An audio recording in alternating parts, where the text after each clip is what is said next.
ನನ್ನ ಪ್ರೀತಿಯ ನವೋದಯ ವಿದ್ಯಾರ್ಥಿಗಳೇ ಹಾಗೂ ಸ್ಪರ್ಧಾತ್ಮಕ ಪರೀಕ್ಷೆಯನ್ನು ಬರೆದಿರ್ತಕ್ಕಂತಹ ಎಲ್ಲ ವಿದ್ಯಾರ್ಥಿಗಳಿಗೂ ಗಣೇಶ್ ಗುರುಕುಲ ಯೂಟ್ಯೂಬ್ ಚಾನಲ್ಗೆ ಸ್ವಾಗತ.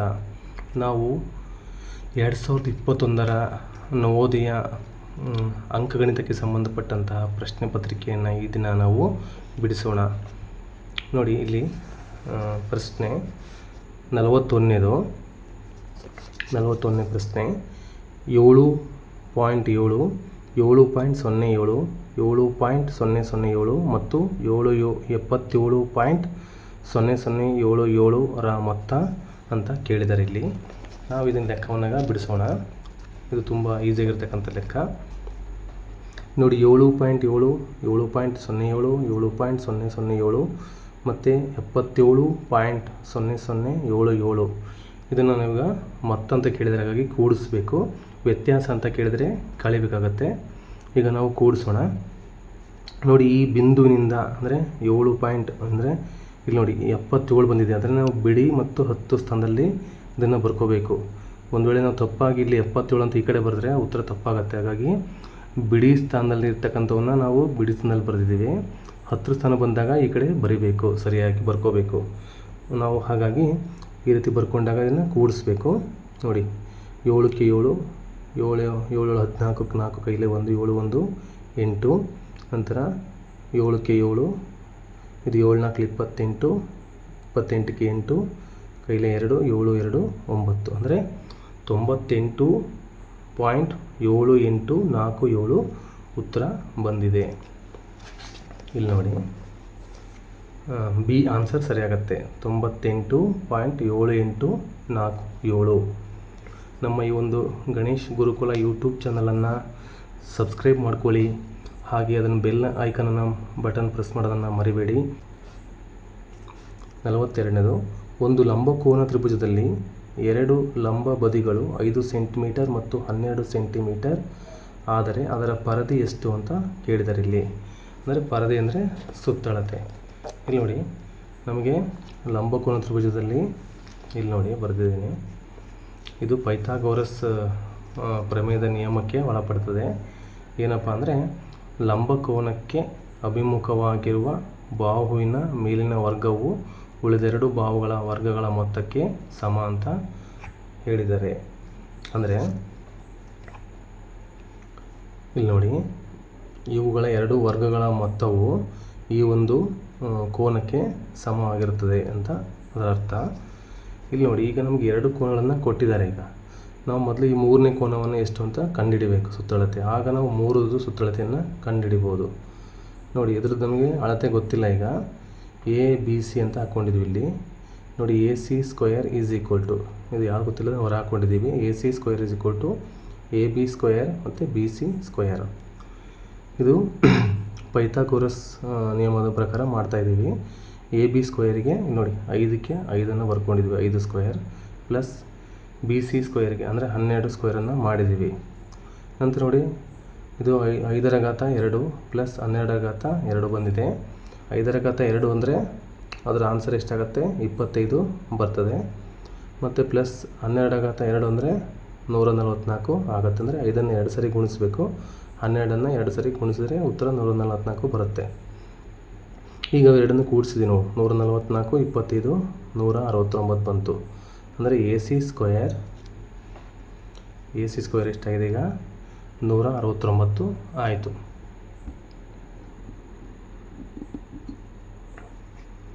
ನೋಡಿ, AC² ಅಂದರೆ 169 ಆಯಿತು. ಈಗ ನಾವು ಇದನ್ನು ವರ್ಗಮೂಲವನ್ನು ಕಂಡುಹಿಡಿಬೇಕು. AC ಎಷ್ಟಾಗತ್ತಪ್ಪ ಅಂದರೆ ಇದ್ರ ವರ್ಗಮೂಲ 13 ಆಗುತ್ತೆ.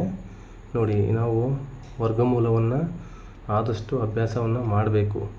ನಮಗೆ ಉದಾಹರಣೆಗೆ 12ರಿಂದ ಸುಮಾರು 19ರಿಂದ 20ರವರೆಗೂ ನಮಗೆ ವರ್ಗಮೂಲಗಳು ಗೊತ್ತಿರಬೇಕಾಗತ್ತೆ. ಈಗ ನೋಡಿ, ಇದರ ವರ್ಗಮೂಲ 13 ಬಂದಿದೆ. ಈಗ ನಮಗೆ AC ಅಷ್ಟೇ ಗೊತ್ತಾಯ್ತು. ಇವಾಗ AC 13 ಸೆಂಟಿಮೀಟರ್ ಅಂತ ಗೊತ್ತಾಯಿತು. ಈಗ 3ಅನ್ನು ಸುತ್ತಳತೆಯನ್ನು ಕೇಳಿದ್ದಾರೆ ಅವರು. ಹಾಗಾಗಿ AC plus AB plus BC ಅಂತ ನಾವು ಬರ್ಕೋಬೇಕಿಲ್ಲಿ. AC 13, AB 5 ಪ್ಲಸ್ BC 12 ಆಗುತ್ತೆ. ಇವು 3ಅನ್ನು ಕೂಡಿಸಿದಾಗ ಎಷ್ಟಾಗುತ್ತೆ, ಉತ್ತರ 30 ಆಗುತ್ತೆ. 13 5 18, 18 2 20 ಪ್ಲಸ್ 10 30, ಅಂದರೆ ಸುತ್ತಳತೆ ಅಥವಾ ಪರದಿ 30 ಸೆಂಟಿಮೀಟರ್ ಆಯಿತು. ಅದರಲ್ಲಿ ಬರ್ಕೊಂಡು ನೋಡಿ, ಇಲ್ಲಿ ಇದನ್ನು ನಾವು ಮೂರನ್ನು ಬರ್ಕೊಂಡಿದ್ದೀನಿ. ಇಲ್ಲಿ AC AB BC ಅಂದರೆ ಸುತ್ತಳತೆಯನ್ನು ಬರ್ಕೊಂಡಿದ್ದೀನಿ 13 5 12. ಇದನ್ನು ಸುತ್ತಳತೆ ಅಂದರೆ ಒಂದೇ, ಪರದಿ ಅಂದರೂ ಕೂಡ ಒಂದೇ, ಒಟ್ಟು 30 ಸೆಂಟಿಮೀಟರ್ ಆನ್ಸರ್ ಬಂದಿದೆ. ಅದಕ್ಕೆ ಆನ್ಸರ್ 30 ಸೆಂಟಿಮೀಟರ್. ಈಗ 43ನೇ ಪ್ರಶ್ನೆ ನೋಡೋಣ. ಒಂದು ವಸ್ತುವನ್ನು 7500ಕ್ಕೆ ಖರೀದಿಸಿ ರೂ 8400ಕ್ಕೆ ಮಾರಾಟ ಮಾಡಲಾಗುತ್ತದೆ. ಬರುವ ಲಾಭದ ಶೇಕಡ ಎಷ್ಟು ಅಂತ ಕೇಳಿದ್ದಾರೆ. ಎಷ್ಟು ಪರ್ಸೆಂಟೇಜ್ ಲಾಭ ಬಂದಿದೆ ಅಂತ ಕೇಳಿದ್ದಾರೆ. ಈ ಪ್ರಶ್ನೆಗೆ ಉತ್ತರವನ್ನು ನೋಡ್ತಾ ಹೋಗೋಣ. ಈಗ ಇಲ್ಲಿ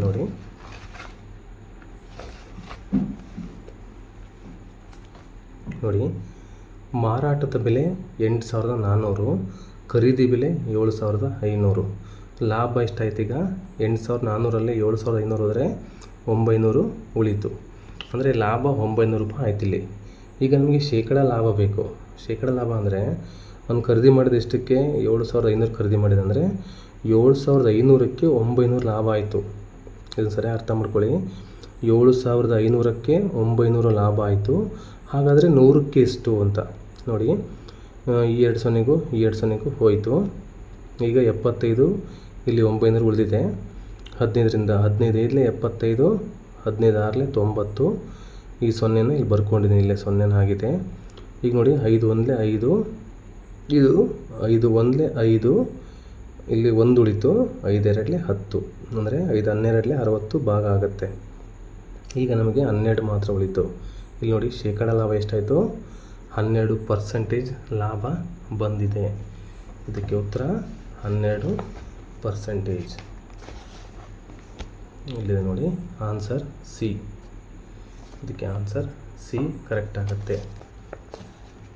ಒಂದು ಪಂದ್ಯವು ಅರ್ಧ ಗಂಟೆಯವರೆಗೆ ಇರುತ್ತದೆ. ಪಂದ್ಯದ ಒಟ್ಟು ಸಮಯದ ಅಂದರೆ 1/10 ಸಮಯವನ್ನು ಟೈಮ್ ಔಟ್ಗೋಸ್ಕರ ತೆಗೆದುಕೊಳ್ಳಲಾಗಿದೆ. ಟೈಮ್ ಔಟ್ಗೋಸ್ಕರ ಎಷ್ಟು ನಿಮಿಷಗಳ ಸಮಯ ತೆಗೆದುಕೊಳ್ಳಲಾಗಿದೆ ಅಂತ ಕೊಟ್ಟಿದ್ದಾರೆ ಇಲ್ಲಿ. ಅಂದರೆ ಒಟ್ಟು ಅರ್ಧ ಗಂಟೆ ಅಂದರೆ 30 ನಿಮಿಷದಲ್ಲಿ 1/10 ಭಾಗವನ್ನು ಟೈಮ್ ಔಟ್ ಅಂತೇಳಿ ಕೊಟ್ಟಿದ್ದಾರೆ. ಅದರಲ್ಲಿ ಆ ಟೈಮ್ ಔಟ್ಗೋಸ್ಕರ ಎಷ್ಟು ನಿಮಿಷವನ್ನು ತೆಗೆದುಕೊಳ್ಳಲಾಗಿದೆ ಅಂತ ಪ್ರಶ್ನೆ. ಈಗ ನಾವು ಆ 1/10 ಭಾಗವನ್ನು ಕಂಡುಹಿಡಬೇಕು. ನೋಡಿ, 44ನೇ ಪ್ರಶ್ನೆಗೆ ಉತ್ತರ. ಅರ್ಧ ಗಂಟೆ ಅಂದರೆ 30 ನಿಮಿಷ. ಅದರಲ್ಲಿ ಈ ಅರ್ಧ ಗಂಟೆಯಲ್ಲಿ 1/10 ಭಾಗ ಅಂದರೆ ನೋಡಿ, ಇದನ್ನು ಇದೇ ರೀತಿ ಬರ್ಕೋಬೇಕು. 1/10 ಇಂಟು 30, 10 1 10, 10 3 30 ಸಂಪೂರ್ಣವಾಗಿ ಭಾಗ ಆಗುತ್ತೆ. 3 1 3, ಅಂದರೆ 3 ನಿಮಿಷಗಳು ಮಾತ್ರ ಇಲ್ಲಿ ಟೈಮ್ ಔಟ್ಗೋಸ್ಕರ ತೆಗೆದುಕೊಂಡಿರ್ತಕ್ಕಂಥ ಸಮಯ 3 ನಿಮಿಷಗಳು. ಆನ್ಸರ್ ಸಿ, 3 ನಿಮಿಷಗಳು. ಈಗ ನೆಕ್ಸ್ಟ್ ಪ್ರಶ್ನೆ ನೋಡೋಣ. 154 ಇಂಟು 18 ಈಸ್ ಈಕ್ವಲ್ ಟು 2772 ಆದರೆ 27.72 ಡಿವೈಡೆಡ್ ಬೈ 1.8ರ ಮೌಲ್ಯ ಎಷ್ಟು ಅಂತ ಕೇಳಿದ್ದಾರೆ. ಇದು ತುಂಬ ಈಸಿಯಾಗಿರ್ತಕ್ಕಂಥ ಲೆಕ್ಕ ಇದು. ನೋಡಿ, ಇದನ್ನ ಯಾವ ರೀತಿ ಮಾಡಬೇಕು ಅಂತ ಹೇಳ್ತೀನಿ ಇವಾಗ. 27.72 ಈಸ್ ಈಕ್ವಲ್ ಟು, ಅಂದರೆ ನಾವೇನು ಮಾಡಿದ್ದೀವಿ ಅಂದರೆ ಇಲ್ಲಿರ್ತಕ್ಕಂಥ ಪಾಯಿಂಟನ್ನು ತೆಗಿಬೇಕು. ಅಂದರೆ ಇಲ್ಲಿ ಮಾಡಿದ್ವಿ ನೋಡಿ, ಈ ಪಾಯಿಂಟನ್ನು ನಾವು ತಗೋಬೇಕು. ಹಾಗಾದರೆ ನಮಗೆ ಗುಣಿಸೋಕೆ ಈಸಿ ಆಗುತ್ತೆ. ಇಲ್ಲಿ ನೋಡಿ, 27.72 100ರಿಂದ ನಾನು ಗುಣಿಸ್ಕೊಂಡಿದ್ದೀನಿ. ಈ ಆಗ ಎಷ್ಟು ಉತ್ತರ ಬಂತು? 10 100 1000 2772 ಬಂತು. ಈ ಬಿಂದು ಇಲ್ಲಿ ಬಂದು ಬಿಡ್ತು ಇವಾಗ. ನಂತರ ನೋಡಿ, ಈ 1.8 ಕೂಡ 100ರಿಂದ ನಾನು ಗುಣಿಸ್ಕೊತೀನಿ. ನನಗೆ 180 ಬರ್ತದೆ. 180 ಉತ್ತರ ಬರುತ್ತೆ. ಈ ಪಾಯಿಂಟಿಂದ 0 ಇದ್ದರೆ ಲೆಕ್ಕಕ್ಕಿಲ್ಲ. ಇದು ಪಾಯಿಂಟಿಂದ 0 ಬಂದರೆ ಮುಂದಕ್ಕೆ ಲೆಕ್ಕಕ್ಕಿಲ್ಲ. ನೋಡಿ, 2772 ಬಂತು. ಇದನ್ನು 100ರಿಂದ ಗುಣಿಸಿದಾಗ, ಇದನ್ನು 100ರಿಂದ ಗುಣಿಸಿದಾಗ 180 ಆಯಿತು. ಈಗ ನಾವು ಈಸಿಯಾಗಿ ಲೆಕ್ಕ ಮಾಡ್ಬೋದು.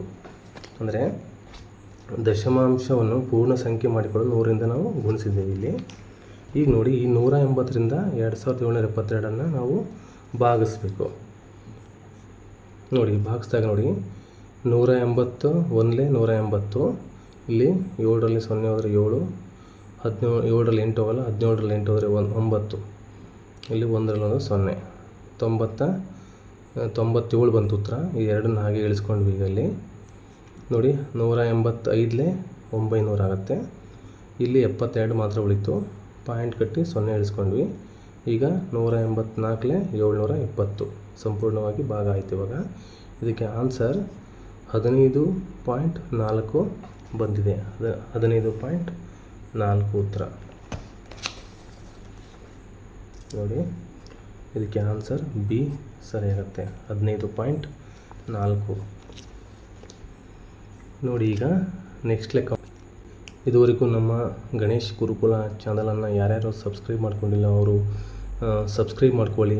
ಅಲ್ಲಿ ದೆಹಲಿಯಿಂದ ಮುಂಜಾನೆ 8:15ಕ್ಕೆ ಪ್ರಾರಂಭವಾದ ರೈಲು ಮಧ್ಯಾಹ್ನ 2:30ಕ್ಕೆ ಅಜ್ಮೀರ್ ತಲುಪಿತು.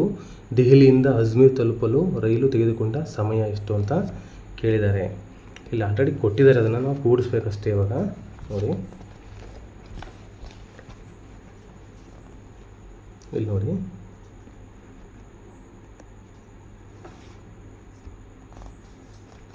ನಲವತ್ತಾರನೇ ಪ್ರಶ್ನೆಗೆ ಉತ್ತರ ನೋಡಿ. ದೆಹಲಿಯಿಂದ ಅದು 8:15ಕ್ಕೆ ಬಿಟ್ಟಿದೆ, ಮತ್ತು 2:30ಕ್ಕೆ ಹೋಗಿ ಅಜ್ಮೀರನ್ನು ತಲುಪಿದೆ. ಅದು ದೆಹಲಿಯಿಂದ ಬಿಟ್ಟು ಅಜ್ಮೀರನ್ನು ತಲುಪಿದೆ.